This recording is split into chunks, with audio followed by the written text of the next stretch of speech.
My heart rate was already pretty elevated.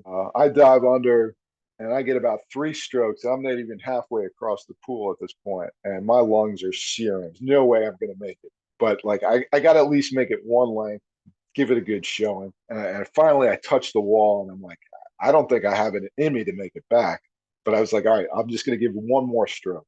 So I gave it one more stroke. And long story short, I finally made it back to the other end of the pool. Wow. But my question for you guys, what kind of training did you guys do? Do you guys have any techniques that you worked on to hold your breath when you're completely gassed?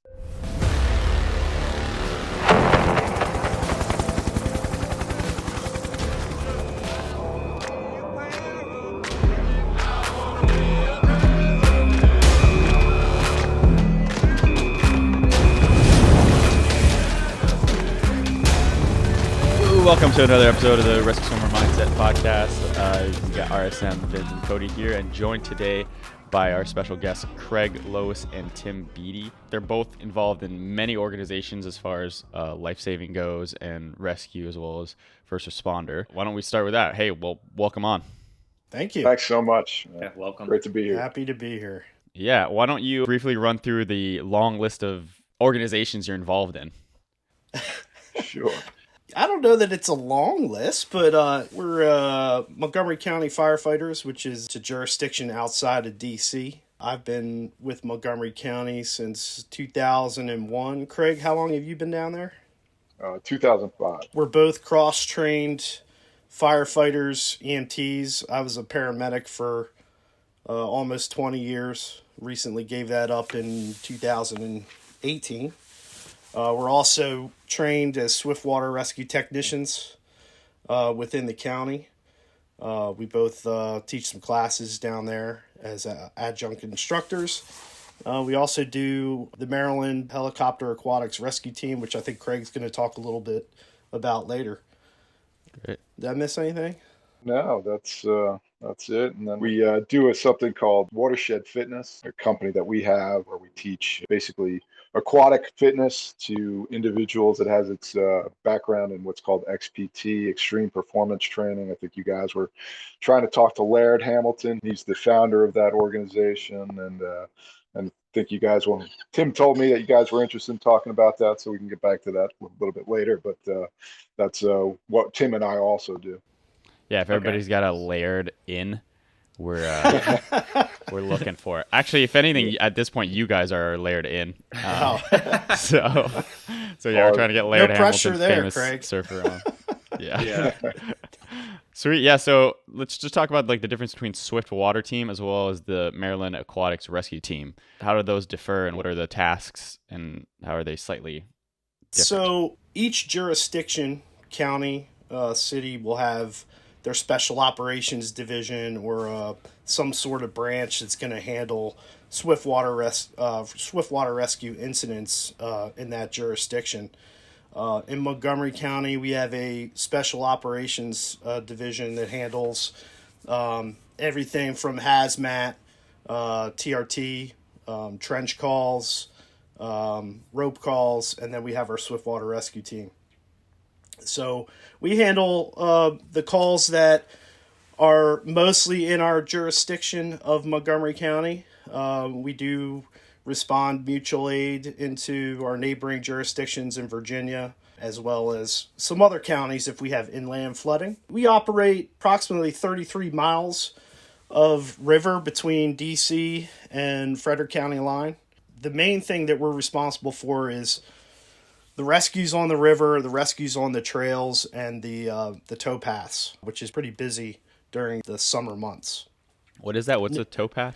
So the towpath, if people have ever been to the D.C. region, there's a canal there that runs all the way up to Cumberland from D.C. And back when they had the barges, it was a man-made canal that would transport goods from D.C. up into Cumberland. Along that canal was a towpath that the donkeys would pull these barges up to Cumberland and transport the goods. So they had stop gates and the floodgates that could raise the water in the canal, lower the water. We have a trail now, which is the towpath, which people use to run and hike and go for walks and stuff like that. But there's also trails that go off of that towpath. Beautiful hiking trail, probably some of the best in the country. We have a Billy Goat Trail there. It's only a 1.7 mile walk, but we run a majority of our calls for assistance on that trail. What would be an example of a rescue on the Billy Goat Trail? Is it just like overheating in the summer? Or? Yeah, that's a good one. We go out there a lot for people that have, not really prepared. They say, oh, it's only, 1.7 miles on the map. And then they get out there and there's rock scrambles and stuff like that. And it takes a couple hours. So if people only bring one little bottle of water, they're going to overheat, right? So we'll go out there. We get a call for somebody who, doesn't know where they are, or they're about halfway through and they've overheated. Now we got to figure out where they are. 911 center has a way to zero in on their location, and they can relay that information to us. Then we have to figure out, okay, are we going to go in by land and hike in and get these people, or are we going to launch our boats, which a majority of the time we're launching boats from our boat ramp. So we run a lot of those calls, even if it's just an injured person on the trail. We're going to send our boats out there, so we're constantly up and down the river on the weekends. Okay. But yeah, we do the overheating, the heat exhaustions, the heat cramps, to more severe stuff. We've had subjects trapped body parts in rocks. We've had people that have fallen down and become priority 1 traumas that we've hoisted out of there using partners, United States Park Police. We work closely with their helicopter, Eagle 1 and Eagle 2. We've had people hoisted out. Not very frequent, but it does happen. So it's more day-to-day dispatches we're responding on. The heart stuff is a bigger incident. Like we get inland flooding, or, heaven forbid a hurricane hits, somewhere down south, Texas, Florida, or whatever, and those states will request other teams, and then they will be deployed south. So, oh, interesting. I didn't know about that. I thought it was mostly National Guard and, kind of different branches that were going out there, like different Coast Guard branches, but I didn't know like civilian organizations were also going. Yeah, Craig will get into that. He's going to talk more about the heart team in a little bit, but it is. We partner up because we are the technicians. We partner up with the National Guard, so we fly on the UH-60s. Oh, great. Yeah, I'm curious as to like what are some memorable cases for you guys that would be kind of cool to share. Craig, you got any?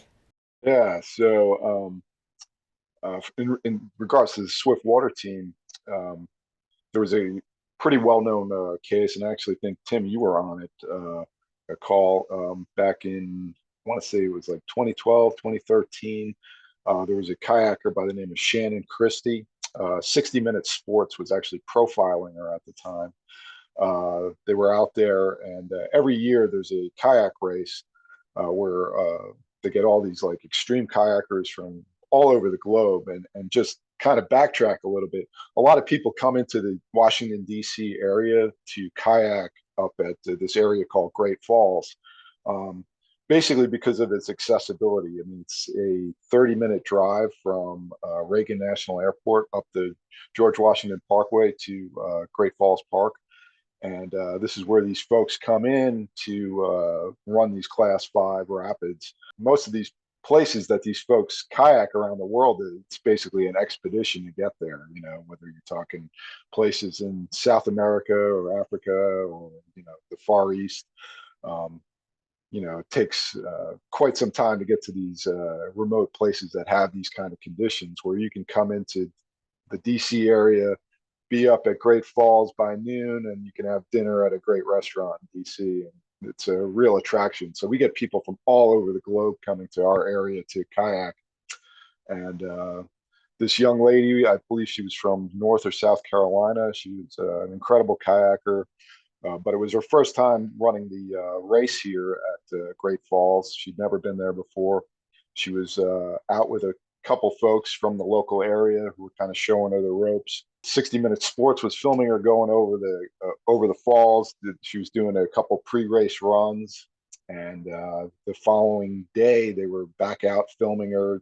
Folks were still kind of getting acquainted with the area, and there's like 5 fingers of the falls that you can go over, and there's this one finger. It's called Subway. Apparently, it's the one finger of the falls that you never want to go over, because as it comes down, there's like 2 big rocks right there. And if you get caught in those rocks with all that water coming over you, it's virtually impossible to get out. And somehow she got confused and went over that particular finger of the falls and was caught and ultimately was killed. But it's a famous story just because 60 Minutes Sports was just happened to be there at the time. And I think, weren't you on that call, Tim? I was, yes. I personally wasn't there, but yeah, it was a difficult call, I think, for everybody involved. At that section of the river, that's a place that we never really train. It's so technical there. Anything above the rapids where we can get our boats up to, anything above that, we really don't go there. That's kind of like a kayaker's paradise, and we just trust that whoever's going to go up there knows what they're doing. And, I think that call kind of opened a conversation with our relationship with the kayakers. They are the people that go up there and do that sport know what they're doing for the most part. It kind of opened the conversation of, hey, maybe we need to look into this a little bit better and find out how we can train to perform a rescue in these situations, because it's something like you would never see or imagine in your life. This person's potentially trapped. You can't see them. How do you get them out of there? It was an educating experience. We'll just say that. Yeah. Do you guys do any type of rescues with kayakers ever? Or because usually kayakers do have their own spotters, right? If it's something that's hazardly. That was it was kind of a first for me. There was a kayaker, Steve, and I can't remember his last name. He was sponsored by Red Bull, and I'll probably think about it here in a little bit. But anyway, the guy was well-known kayaker, kayaked the Congo. He was on site within a couple minutes. He had his own safety gear, and this guy knew how to get people out. And basically that's what he did. And we, as our team, provided safety for him because the conditions were so bad at the falls. He was basically standing on a rock, had an idea of where she was able to reach his arm down. Well, he had a paddle, and he was kind of smacking the water, trying to get a feel of if somebody was caught beneath that fall.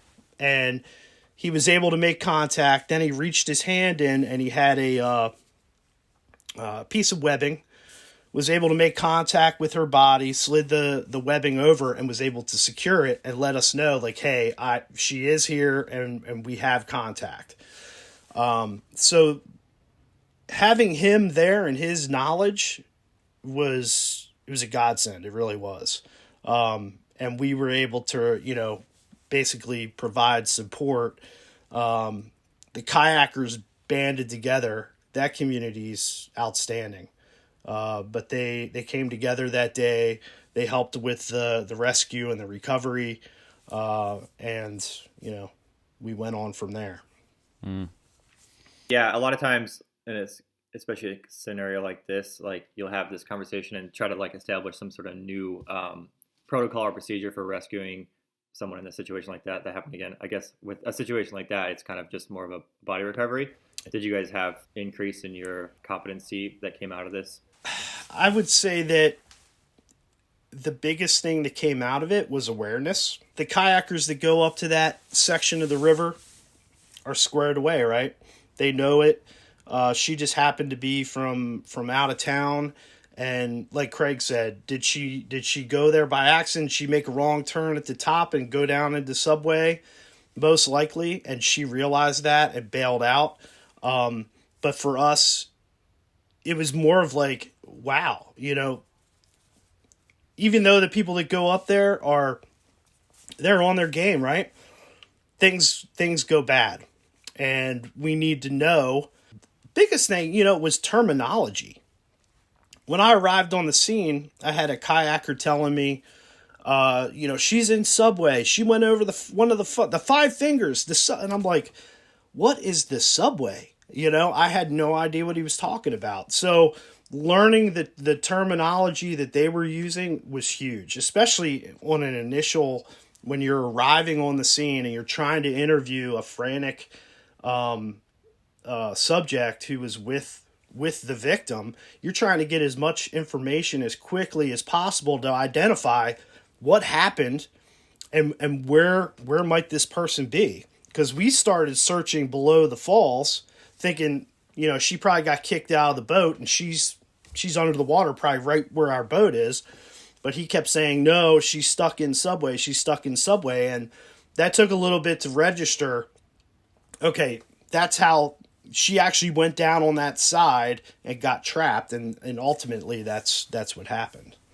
I feel like that's like a rescue swimmer attending to a cliff response where rock climbers are saying, like, we're on, like, Cobra. And you're like, yeah. What? Yeah. What the hell is Cobra? Right, exactly. Some random route. Yeah. You're on the rocks, man. I don't know what you're talking about.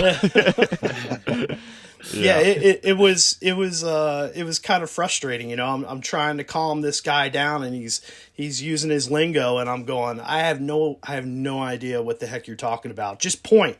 Let's go over there. We put him in our boat, and we drove over there, and he slowed down, and he was just like, these are the five fingers.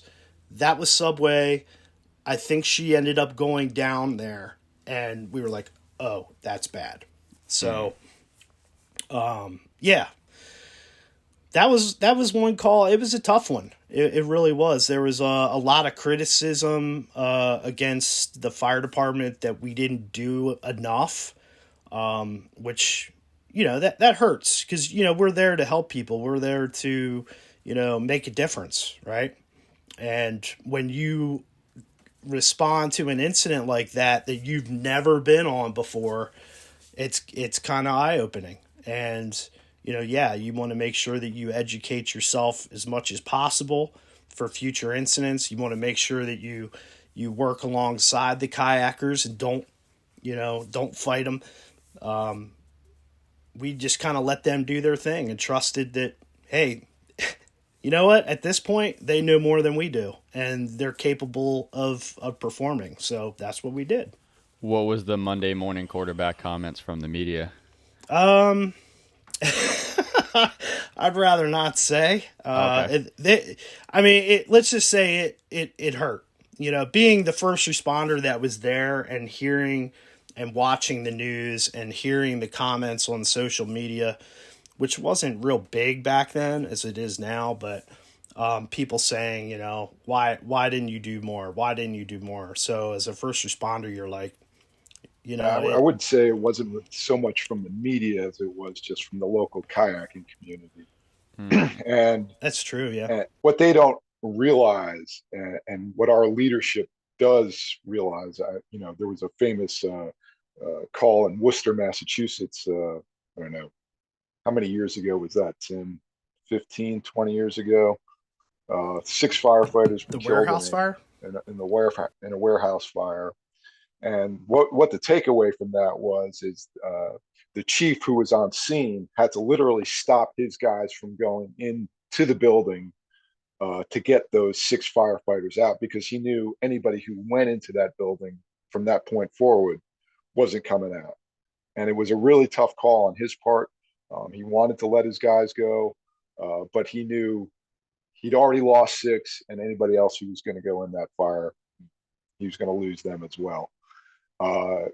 And he has since, retired, and now he's on he basically gives a lot of talks on that particular case within the fire service community. And our leadership understands that at that point, it was a recovery.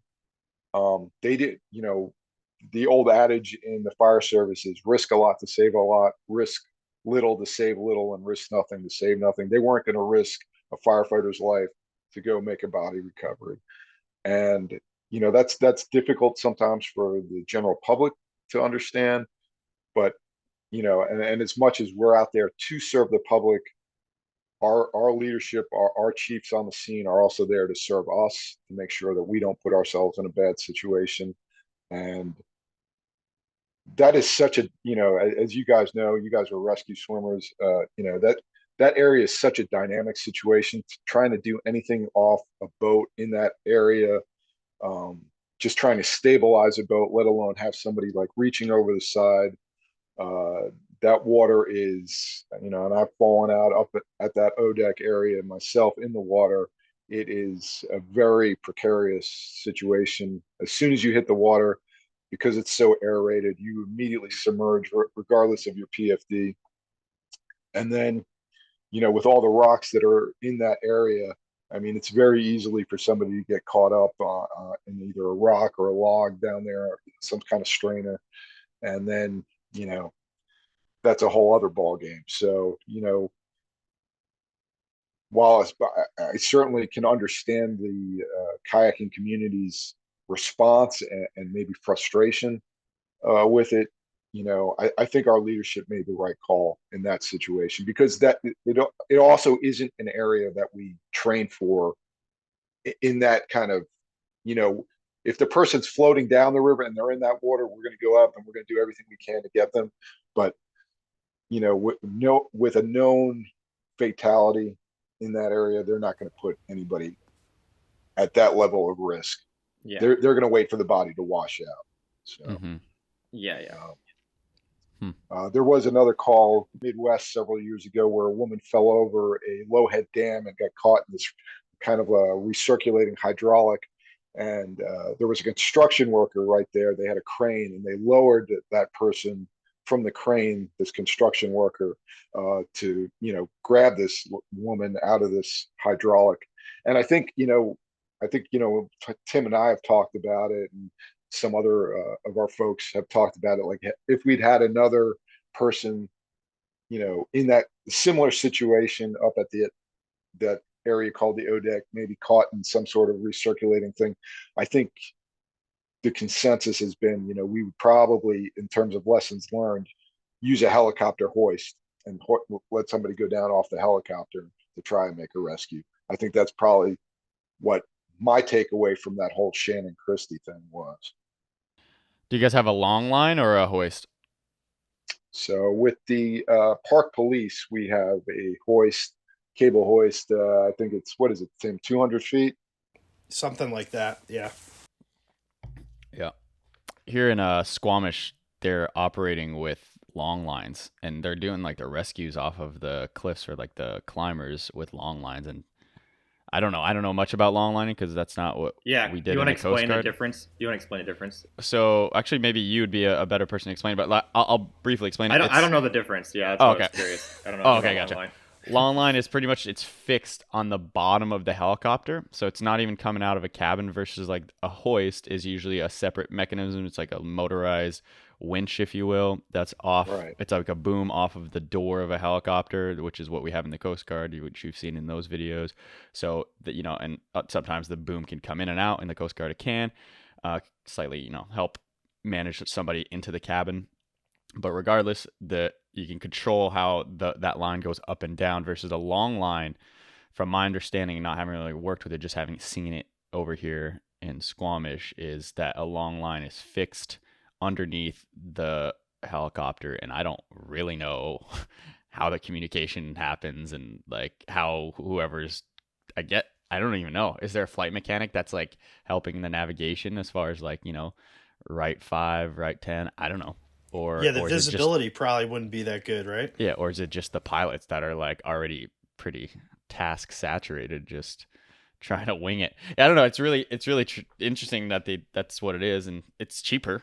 It's like, yeah, all right. Can we secure a fixed line underneath the belly of a helicopter? That's probably cheaper than having a motor thing that's operating. But I would certainly think the average community would choose a hoist over a long line. Yeah. Yeah, absolutely. So yeah, okay. So that's cool that you guys have a hoist. That would certainly be more controllable. But I'm assuming, these rivers, it tends to be narrow depending on like the trees on the side, right? Like sometimes it can be tricky for helicopters to make that access. And I don't know what that would have been like, but yeah, I was gonna say, as far as like swiftwater, there's like a very like swiftwater rescue is one thing from boats, and then from a helicopter, it's a totally different thing. Do you guys have like a helicopter swiftwater sort of like syllabus or something that you go through? Because in the Coast Guard, we're kind of like in a rudimentary program trying to like establish some sort of swiftwater rescue from helicopters, but we don't really know what we're doing and we're trying to figure it out. Is that something you guys are training or do you... Unfortunately, our jurisdiction doesn't have a helicopter. We have to rely on, our mutual aid agreements, whether it be the Maryland State Police. They try to avoid, water contact. They do a lot of hoists, rural, mountain rescues, evacuation, that type of thing. But when it comes to the swift water stuff, with the United States Park Police Eagle being so close, they can be on site in about 10 to 15 minutes. They can get there sometimes before us. Their technicians, they fly with a technician, but their swiftwater knowledge is not that great. They're not swiftwater rescue technicians. They're not rescue swimmers. They're police officers. Yeah. Some of them have swiftwater knowledge from, the fire department being a volunteer or whatever, but they're not a rescue swimmer. So, we work with them as far as doing hoists. Like we have hoist training with them once a year. We go through the aircraft. We let everybody on our swiftwater rescue team gets the opportunity to do hoists. To do packaging of the patient and Stokes basket and pep bag and all that kind of stuff. But when it comes to the swiftwater in our area, it's pretty much all on us. And if we have an aircraft coming in, we're kind of winging it, So what do you think, like in hindsight, would it even been possible to do via the helicopter? Because, this person's submerged. So on that call, I think getting access to her, like the kayakers were coming down the river from upriver, so they were able to kind of get access to the ledge above where she was. Gotcha. Having a helicopter drop in a technician, if we were to, secure her somehow, like I said, there was a sling that he put over her arm, and then they connected rope to the sling, and then, we're able to kind of pull, and she popped out. If we had the helicopter go down, would we have been able to pull her out? I don't know. That's as far as dropping a technician onto that ledge where I want to say his name's Steve, where he was, that's possible too. But here's the thing: is the helicopter's Steve great. Fisher. Steve Fisher, that's it. Red Bull Steve Thanks, Fisher, Craig. classic. That's it. Yeah, the guy's phenomenal, man. And I talked to him a little bit after the incident about it, and we wanted to make sure that we were okay, and he understood. He understood what was going on. He kind of appreciated that we let him go do his thing because he knew what he was doing. Now, look, if we would have put a helicopter with a rotor wash, with people on a tiny ledge trying to operate and try to secure a victim, what could happen, right? So now we've got rotor wash trying to, they're trying to hover, and we're blowing people here and there, and we have people falling into the water, and then we're going to have to make rescues there. So it's, the risk-benefit analysis, right? What do we do? From a Coast Guard perspective, there's like almost no gain to doing a helicopter hoist there. Like we would just turn down a case like that because you're just essentially doing a body recovery. Yeah. Yeah, and it sounds like a really technical hoist. Not to mention technical for the, or tricky for the technician, or say in this, if it was a rescue swimmer, you know, say they were going to get secure somehow this person, which would be hard enough to do, but on the hoist they could get dragged through the waterfall, which would be quite the waterboarding experience, you know. Now if the rescue was above that, and our access to that is very limited, and you know, are we going to be able to hike our gear across the river to, like, these guys, they are able to kayak across, right? Kayaks are pretty maneuverable. They can put them on their back. They can kind of wade through the water where they need to, and then jump in the kayak and go a little bit further. It's more accessible to them. If we were making a rescue up there and we had to take all this rope gear and everything else, that's where it might be beneficial to have a helicopter, you know, drop a technician in, drop some gear down, you know, try to figure out what's going on above the falls. Anything in the falls, I mean, it is, like Craig said, that becomes a recovery, and it's, you know, how much do you want to risk, you know, for a body recovery? So, could you break down like the step-by-step of a water rescue procedure, as in, like, say a technical one where it really takes the skills that a whitewater rescue individual could use? I've seen this maybe is more for the whitewater kayakers again, but sometimes they'll throw a buoy or some kind of float and get attached to a rope, and then they'll grab it and then they'll pendulum to the side of the river. I don't know what the techniques of and what like the specialties of the swift water teams are.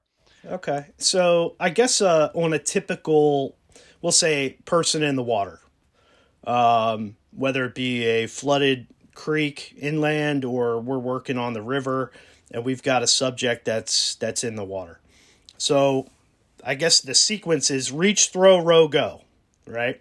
It's kind of, I think they teach that in lifeguarding too. Okay. So the first thing you want to do, somebody falls in the water, you know, reach for them. Can you grab them by hand? Do you have a pole that you can grab out there that you can pull them in and pendulum them, like you said? You can pendulum the person in with the current, use the current to move that person towards shore. Just so I'll break that down, just because I actually learned it in our recent course that we did with the lifeguard master class, it's called.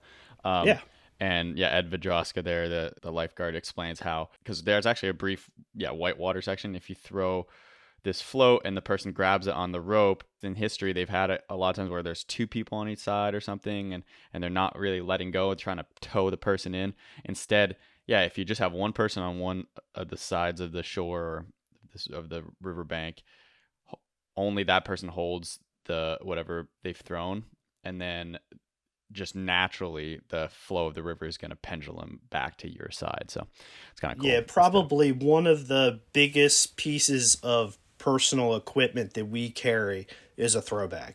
Gotcha. Every kayaker has one. If you're working on the river, that's in your personal gear. It's part of your PFD. A throw bag, it can help you. It can save you. It can save your partner. It can save, a potential victim. So after you try to reach for them, you can't reach for them, then you can throw a ring buoy or a throw bag. All it is it's a bag that floats, and it's got rope inside of it that is deployable. You throw it underhand. I've seen people throw it like a football. That rope pays out towards the victim. You kind of throw it over their head or towards their head. They're able to grab it.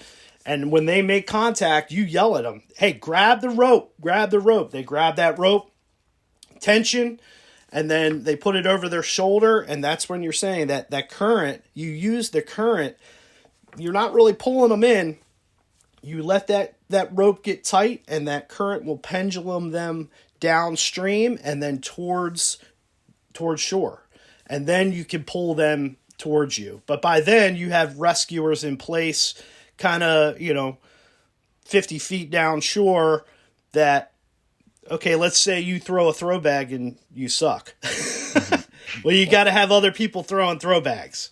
So you have multiple throw baggers trying to get this victim out of the water. And then you have rescuers as well on the banks that are dressed in PPE, PFDs, no turnout gear. You see firefighters in turnout gear. That's a big no-no. Everybody's got to have a PFD on, and that way when the victim comes in, they can grab them. What happens if this victim's really wet, slippery, and then somebody's trying to grab onto this victim? They could potentially be a victim themselves. So we got to make sure that everybody's got their PFD on. Nobody's becoming a hero. Try to keep bystanders out of the way and that type of thing. So the ring buoys are huge. Gives them a bigger object to grab onto. But they're kind of harder to throw. I like a throw bag. It's pretty accurate if you're good at it. For those that don't know about throw bags, it's literally a bag, with rope. But it is important to coil the rope. Not actually coil the rope. You just... You drop it in. Yeah, you drop it in hand over hand because you want it to be stacked, and it just releases and not on the throw, because the throw's got to be nice and smooth. So that's something if you're new to that type of tool. Yep. Yeah, and then after, let's say we've, shot a couple throw bags at them, there's other devices that we can, like you said, I think you mentioned stretching a rope across the river. To try to, grab them that way. They're more technical. You can, if somebody's hung up in the river, like they're on a rock, we could set up a system called a movable control point. We can stretch a line across the river. We have two teams, one on the far side, one on the near side. Stretch a rope across with a system on it that allows you, with pulleys, that allows you to move that line, far side and near side, and also downstream and upstream, if that makes sense. So we can attach a ring buoy, or we can attach, a lot of times what we'll do is we'll attach a rapid deployment boat, which is like a little Zodiac, like a little raft. We could put a rescuer in that rapid deployment boat, hook a carabiner, or hook it up to the bow of the boat. The current will take that boat out into the center of the channel, and then we can lower that boat downstream to the rock or the car that the person's trapped on. We can lower that boat, make contact with the victim, put the victim inside the rapid deployment boat, and then either allow the current to move that boat to the side, and we can kind of assist it with our rigging, or we can pull it upstream if we need to. We can switch over to a hauling system and begin to haul that boat upstream and then over. So there's a lot of different things that we can do. We work pretty extensively on our ropes throughout the year as part of our training. So very cool. I feel like I've been talking a lot, Craig. You can jump in there. You got me thinking of a potential incident. I just took my mom out like a month ago across a pretty substantial river in our neck of the woods, but it's here in Canada. The water's freezing, and I knew better, but I didn't bring even like a spare bag with clothes, like a dry bag with clothes, and I didn't. Yeah, no dry bag with clothes and no throw bag either, which could be potentially used even though we were just alone in our canoe. But so it was low tide and the river was certainly running a lot stronger than we're in a canoe. And canoes are, you need to have the skills in the river for sure. And I have some knowledge of canoe techniques and strokes, and I'm fairly proficient, but my mother in like the bow had none, right? And we started to drift towards, I don't know what's the proper term, but just a fallen tree in the water, and I was like pulling some maneuvers, prying, like hard J stroking, and just freaking paddling, trying to get us like off to the side of it. And I'm like, paddle, mom, paddle. And my mom, like afterwards, I was like, I just had like wide eyes, but actually, mom was fine. She was like, oh, like that was a little like spicier, and I was like that was death. I was like that was not cool. I was like that was not okay. And then this is a great trip. I know, we got to the other side safely, and I was like looking like Jesus Christ, how are we gonna get back over there like safely? Luckily the tides came up, and it was like, it was a lot better on the way back. But just thinking of that could have been, I knew that going in. Nevertheless, I didn't make the decision to bring those emergency things. But yeah, if we were tipping, I was probably going to be slight panic mode because of that frigid hypothermia that was going to be immediate. And my mom was definitely going to be full panic mode. And I doubt I was going to go full rescue swimmer mode, somehow pulling her out like of the river, like swimming with her. So, at least a rope would have been fantastic or something, right? Right. That could have been very not good very quickly. So you learn from that, right? Yeah. Hopefully. Put that in Lesson learned. Yeah. I'd love if you guys shared another memorable Swiftwater case that maybe wasn't so tragic, unfortunately. I don't know if you got like a silly case or something. There's a lot of those. Yeah. The most memorable ones, unfortunately, always seem to be the tragic ones. But I mean, there's plenty of calls on the Billy Goat Trail that we run. People who are out there actually hiking on the Billy Goat Trail in high heels and Sunday best dresses. Were you with us that day, Craig? We were doing the towpath or the trail as our recertification day, and those ladies stopped us. No. Should I tell? I'll tell this one. So we do a yearly recert. We'll go out. We actually hike the trail. We do area familiarization and stuff like that. So we had finished hiking the trail and we're walking back up the towpath. Nice smooth walk, and we get up to the trailhead again because it's basically a loop.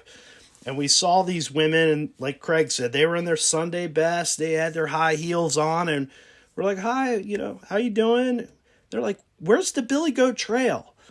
And we're like, well, the trailhead starts here. Oh, great. Well, whoa. What are you doing? Well, we want to go hike it. No. You can't go hike this thing in your high heels. Oh, no, you cannot go hike this thing in high heels. Like, they were dead serious.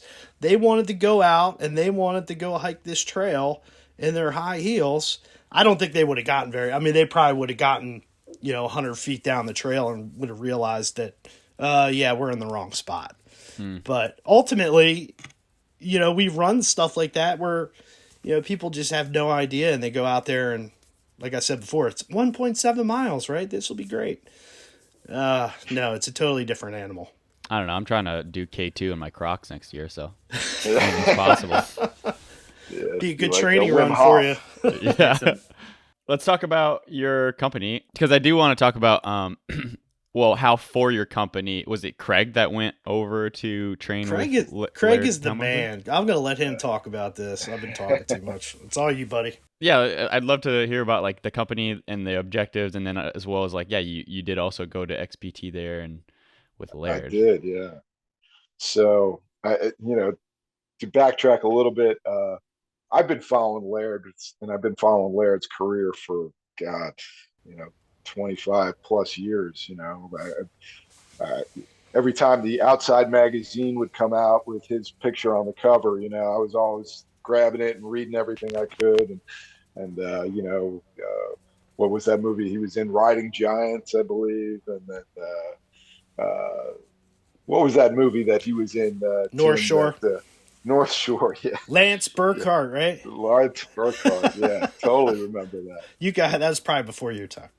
Yeah. That was a long time ago. Long time ago. Classic, So I've been enamored with the guy for years, and probably about 10 years ago, I saw an article, and I just saw that he was doing a lot of training in his backyard pool for, friends and some local celebrities.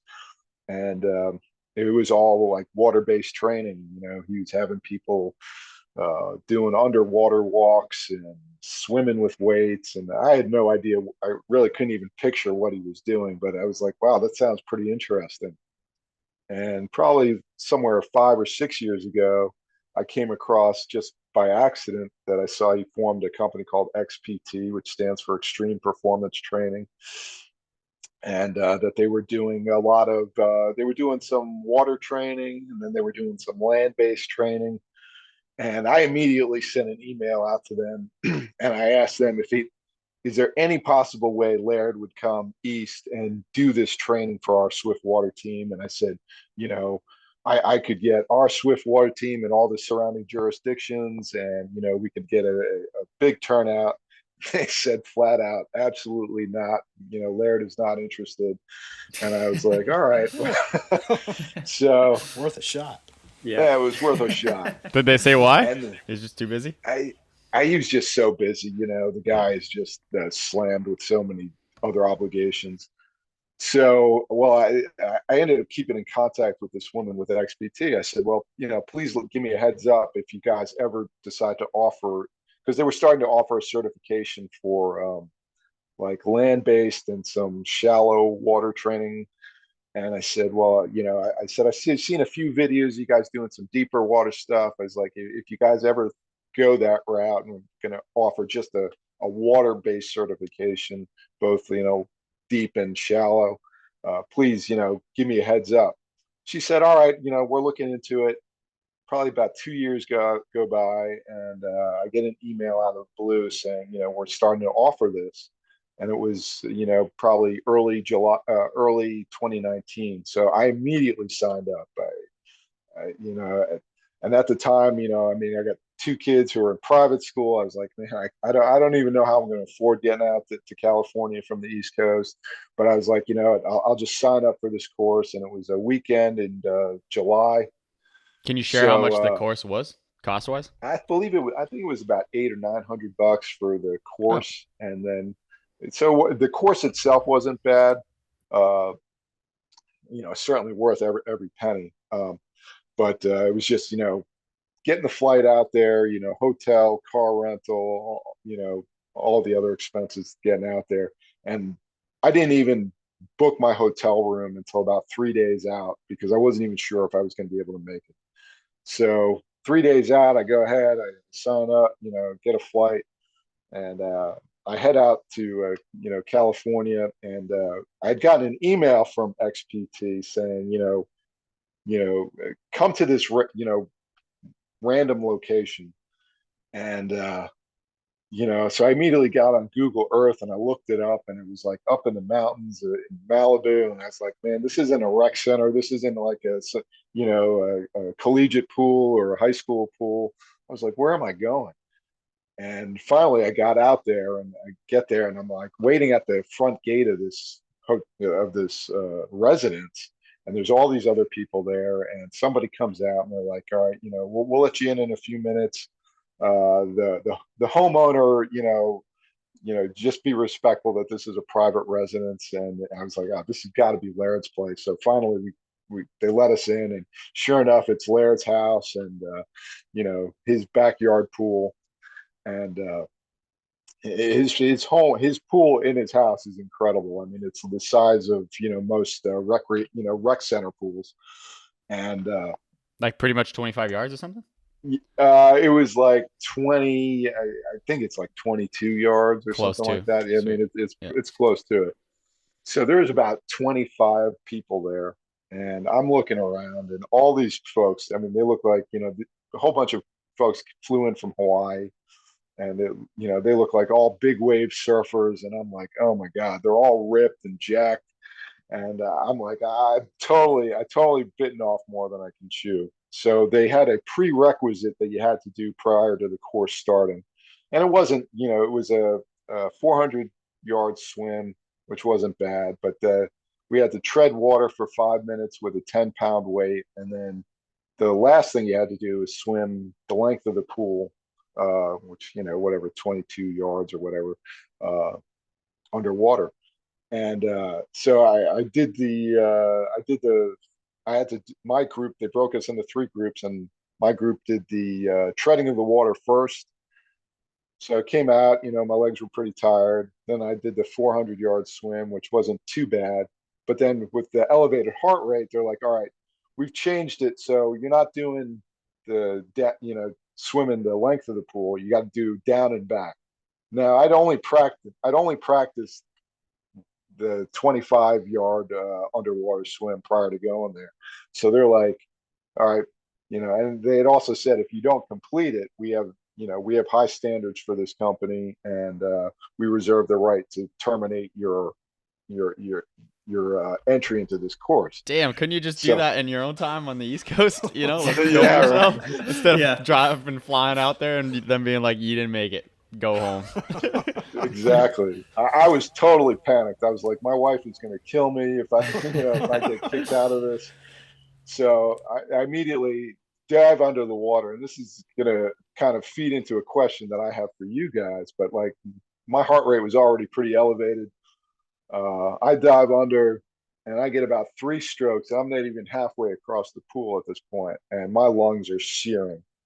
And I'm like, I just feel like there's no way I'm going to make it. But like, I got to at least make it one length, give it a good showing.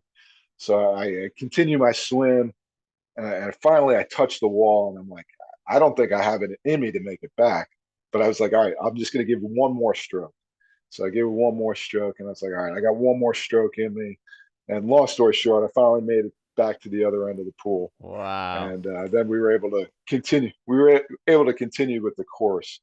But my question for you guys, and it's kind of something that I've kind of talked about with our guys on shift, is,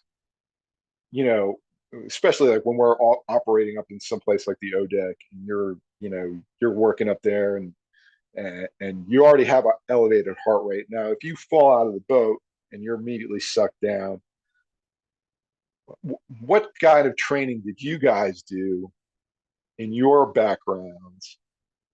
Or maybe you could shed some insight. Like, do you guys have any techniques that you worked on to hold your breath when you're completely gassed? Vince is kind of the resident expert in kind of controlling your heart rate and all that stuff, as far as like if you're going into an underwater. But I think one of the big things that comes out of like when we go through rescue swimmer school, and Vince, if you want to talk about this too, is just like your story basically was talking about, you didn't think you had it in you, but you just kind of found it. It's kind of just knowing that you have a little more reserve than you think you have. That's kind of the big insight. It's just a mental thing. And there is some like physiological things you could do, but we don't learn those, or they don't really harp on that. It's not a thing that we'd go into in swimmer school or anything.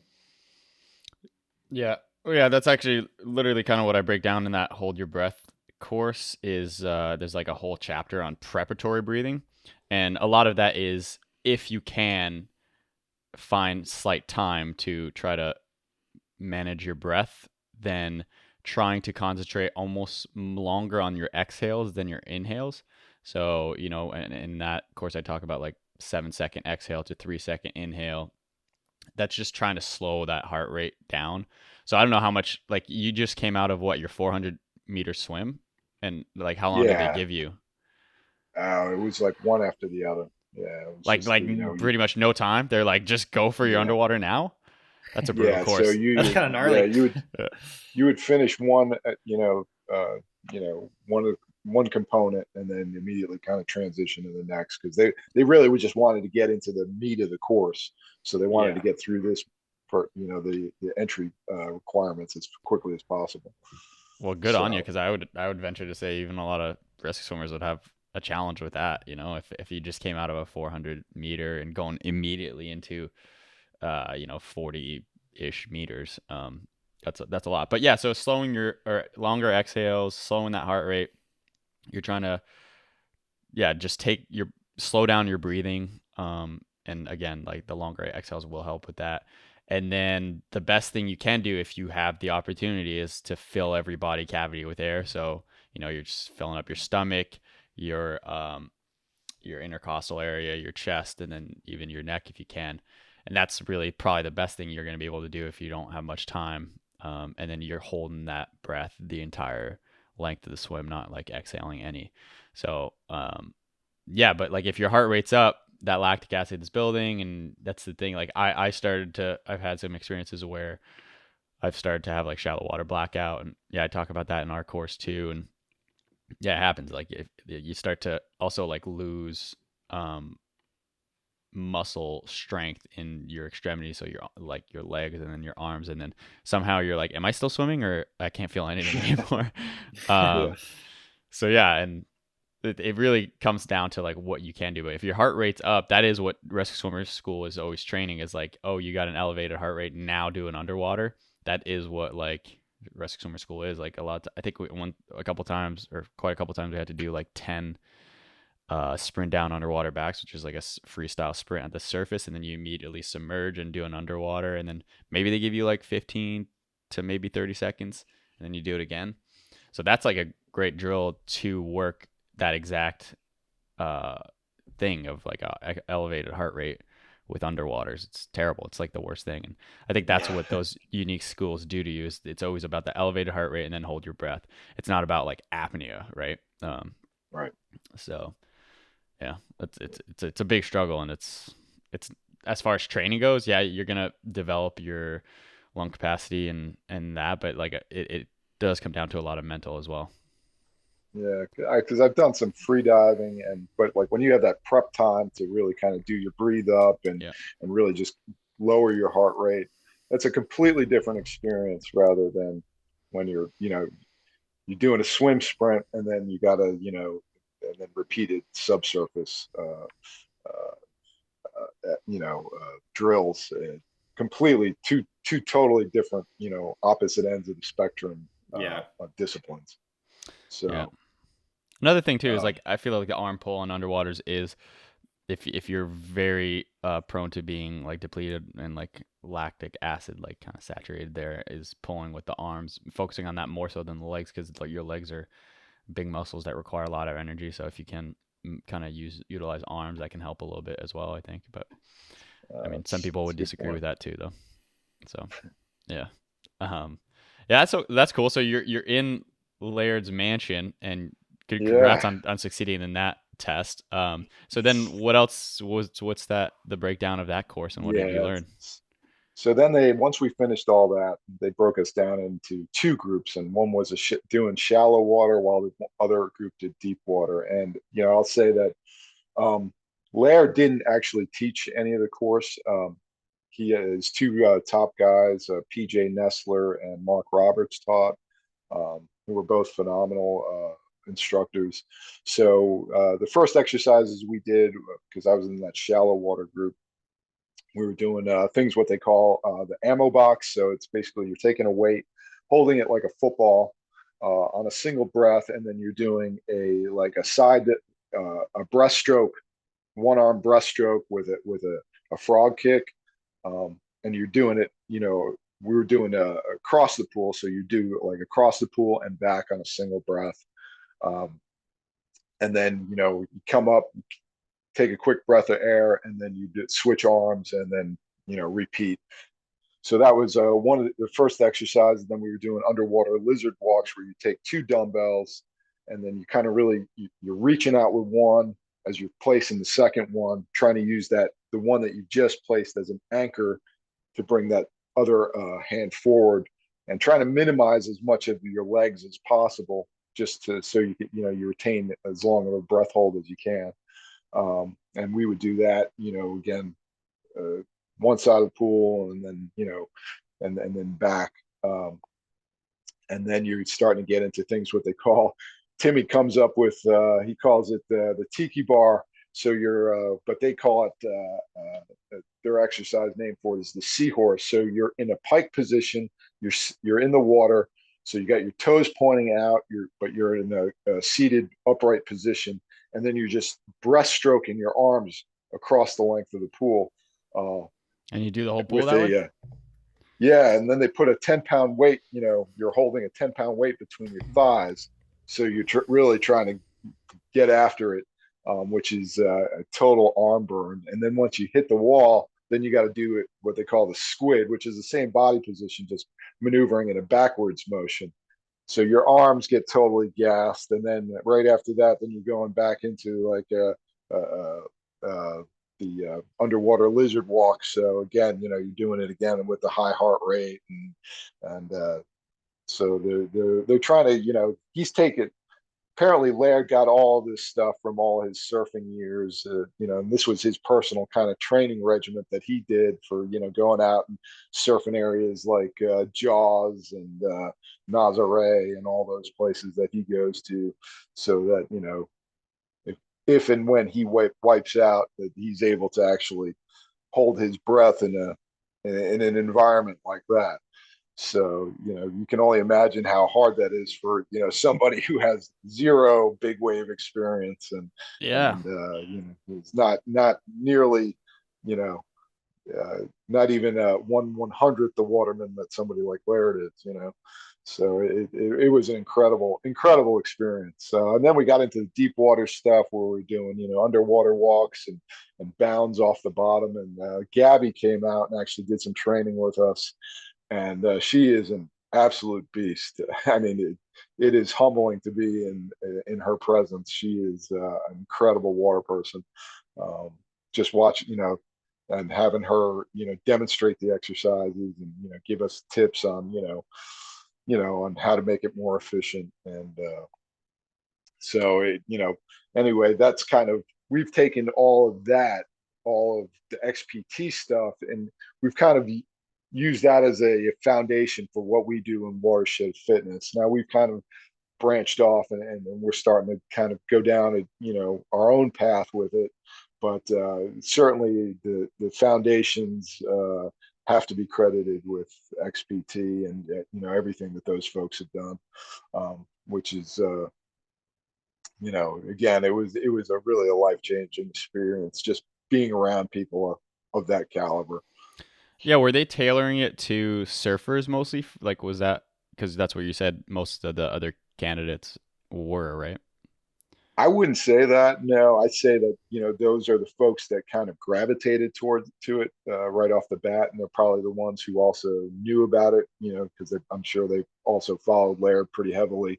But yeah, it's really and what they like to say and about XPT is it's for everybody. It's regardless of whether you're talking about somebody who is an extreme athlete or somebody who is just starting to work out or somebody who's coming off an injury or the wounded warriors, just because of the density of the water, that really helps to support the body as well as absorb the impact forces. So it's just about tailoring to their specific level, whether we can grade it from and make it a very simple, basic, easy workout, or just ramping it up, and then combination with the different types of exercises as well as with the different types of breath holds, right? So somebody who's getting started, you'll tell them, all right, take a deep inhale. You're going to do an underwater lizard walk.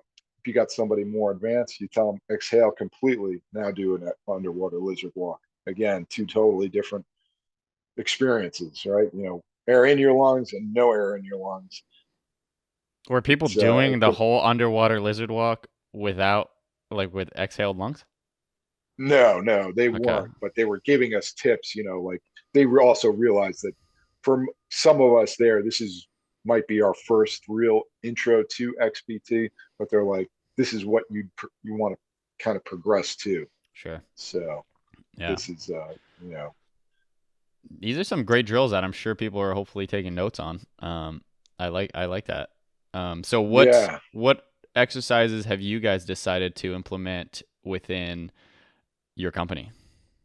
So a lot of what we're doing now is with mass fin and snorkel. So it's kind of like getting people. What I found is dealing with people who aren't familiar with the mass fin and snorkel. Some people don't like having their nose covered. It really does help for a lot of the exercises in XPT just because you're subsurface. And some of the pools that we're working in, that Timmy and I are working in, there's like 18 to 20 foot depth. So certainly don't want people getting any water up their nose, especially at that depth. But just getting people comfortable with the full face mask, getting people comfortable breathing through a snorkel, clearing a face mask, and all that. And once we're able to do that, giving them fins, getting them started slowly, just finning across the pool and back, trying to build up that ankle flexibility as well as that conditioning their legs for it. And then once we get into that, we go a little bit beyond, and that then we'll give you a weight. So Timmy and I will do we'll take a 20-pound weight, put it on our hip, fin, do a 50 down and back with mass fin snorkel and a 20-pound weight, put it on the side. Then you do a down and back as a recovery lap, a down and back 50, and then repeat that 10 times. What we're also doing is sit-ups on the wall. So, Timmy will or your partner will hold your feet.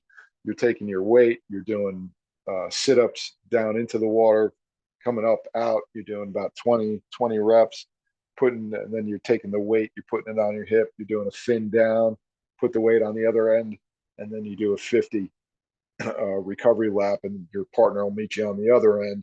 So you'll do that maybe 4 or 5 times. Then we're doing a lot of treading water with just holding the weights with the fins. Speaking of that treading water that you did at XPT, you were doing that with or without fins for 5 minutes? Without fin. Without. Jesus, that's like very hardcore. Yeah. Yeah. That was my legs were gassed for sure. Yeah. What kind of stroke were you doing? An egg beater, or were you doing like a frog kick? I was doing the egg beater. Yeah, I was doing the egg beater, and then by the end, it was just anything I could do to keep my head above the water. Yeah. So, with that many people in the pool at once, it was one thing training for it, at the local pool here, but once you get that many people in close proximity, and the water starts thrashing around, and then you're sucking in sucking in some water at the same time while you're trying to keep your head up. That definitely a different challenge. So, but fortunately, it was only 5 minutes. So I think they had originally talked about doing it for 10. That kind of reminds me, when in A school, I don't know if you remember this, Vince, but our pool would get like, when you had a huge class at the beginning of our class, we had like 24 people swimming in this pool, and you'd do like a 400 whatever warm up or something, and the pool would get super choppy like that. And I remember on the first day that happened, I remember I was a little like, oh crap, this is like a little more, I didn't expect it, and it's not that big a deal, but you just kind of get through it. Someone quit like immediately, and I think they just got nervous because the pool was choppy. It's like, it's kind of, it'll get you for a second, if you don't like, be like, oh, it's more fine. Realistic. Yeah, but it's like such a lame thing to quit on. But like for a second, it might just throw you off, and it might just throw off your mental game real quick. I mean, it sounds like you kind of had that experience. Yeah. I mean, Laird likes to say, there's no, water's the best equalizer, right? His saying is, there's no tough guys underwater, and certainly find that, once you get in the water, regardless of what your experience is, and, Tim is a phenomenal swimmer, and we've got a couple other guys on the team who are incredible water guys. But the minute you put a weight in their hand and you tell them to either tread water, or, you're going to do an underwater walk, or you're doing, swimming with the weight, it just brings a different experience. And PJ Nestler would say to me, you really want to start everybody out slow, undershoot everybody's capabilities, because he was teaching a lot of this stuff to special operations forces, and he said, even with those guys and with their mentality, he's like, I got to dial it back, just because who's ever swam with weights before? This is a new experience for most people. So, it certainly was for me. I know it was for Tim, and Tim has an incredible background, aquatics background, but it was a new experience for him as well. And, that's kind of the approach though that we take with Watershed, is really a crawl, walk, run approach to all of this. Just kind of bringing people along slowly, get them comfortable, and then, bring it up another notch, and then, hopefully another notch beyond that. But, Tim and I are still real students of the game, even though we've been doing this for a few years now. It's every day is a new learning experience for us, and we're always kind of either learning something new, like watching your guys podcasts, and certainly follow you guys on Instagram and watch your videos.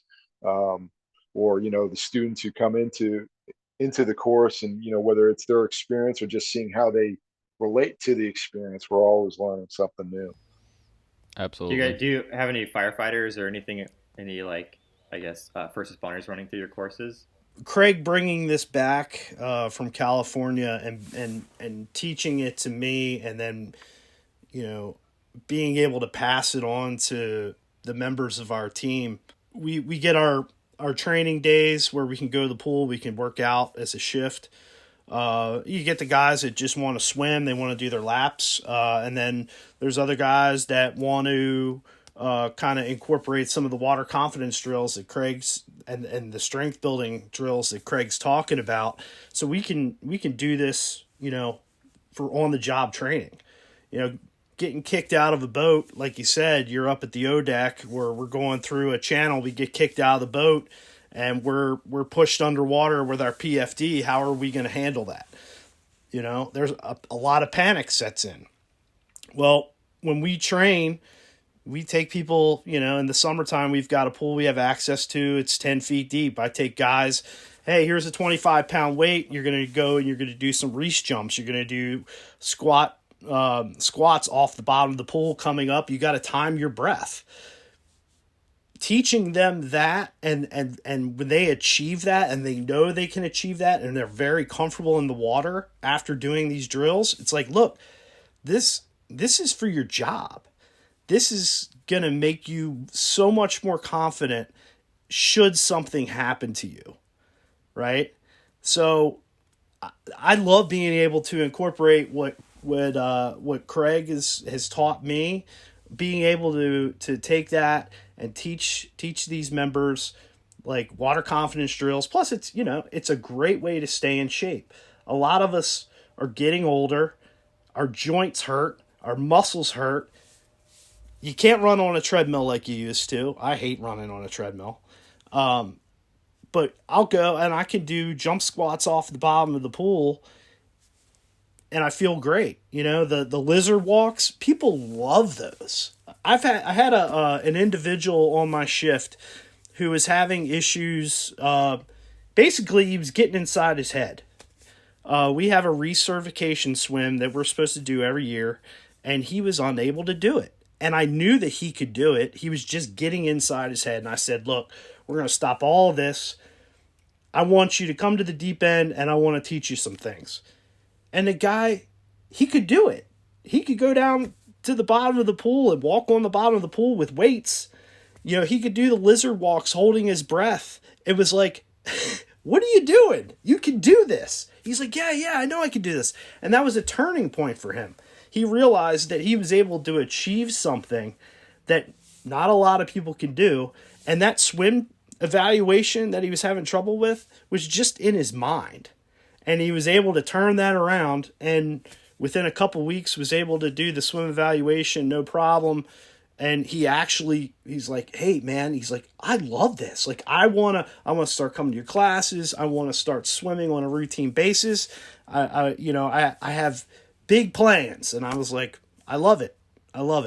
So, being able to incorporate that into our job, I think is really important, and it can benefit, not just our team, but other teams as well. Anybody who has a dive team, surface rescue swimmers, lifeguards, whoever. If you work around the water, you talked about taking your mom on the canoe.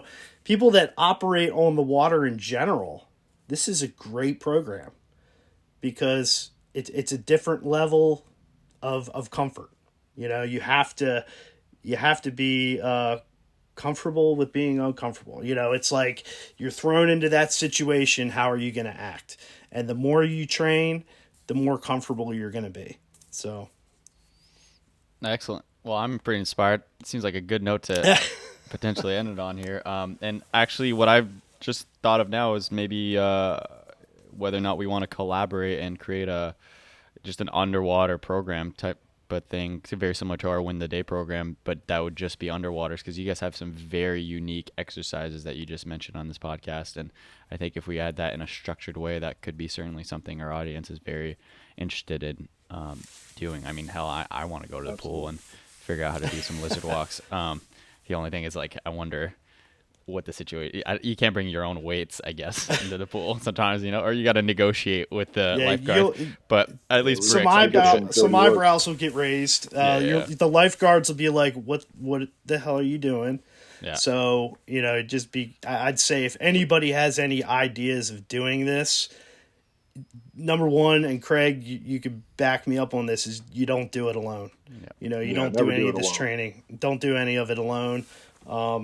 And whoever you're with, make sure that person's capable of rescuing you. Right.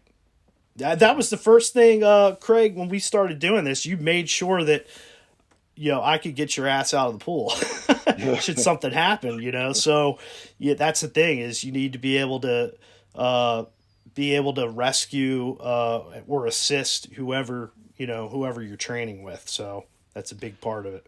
It's great practice. Make sure you have the approval of the pool. You know, going into a public pool with weights, probably not a good idea if they don't know who you are. You can do damage if you drop the weights. You know, we use the rubber weights, so it's got that coating on there. You know, hopefully nobody would take something that wasn't coated and then it drops and you bust the bottom of the pool up, and then, you know, you probably won't be swimming there very much. So. Does that rubber streak the pool at all? No. Yes, it does. Oh, it does. It absolutely does. Yeah. So you want to be also very cognizant and kind of teach people, or, you know, educate them. Hey, you know, we don't want to be dragging the weights across the bottom. You know, if we're doing an underwater walk, please pick it up and please gently put it down. You know, don't drag it along the bottom. Ooh, because it does streak. It can streak the bottom. What for this lizard walk? What weights do you guys typically use, poundage wise? 25 to 30 usually. That makes sense. And then, you know, I actually find it easier the heavier the weight, just because it anchors you better, and you know, there's a lot less. You know, if you use a lighter weight, it tends to shift you around a lot more. Whereas, you know, just set that heavy weight, use that as your anchor, pull to the next one, and you know, just, you want to take as much tension out of your body as possible. Just use exactly the most minimal amount of tension that you require to pick it up and place the weight. Yeah, you can make it harder on yourself and make it a core workout by going light. Just go. You gotta like flex to like not float back up. Absolutely. Yeah. All right, y'all. Thank you so much, Watershed Fitness LLC, and we'll put some links in the show notes over here. Thank you so much for coming on. Hey, thanks for having us. It was great.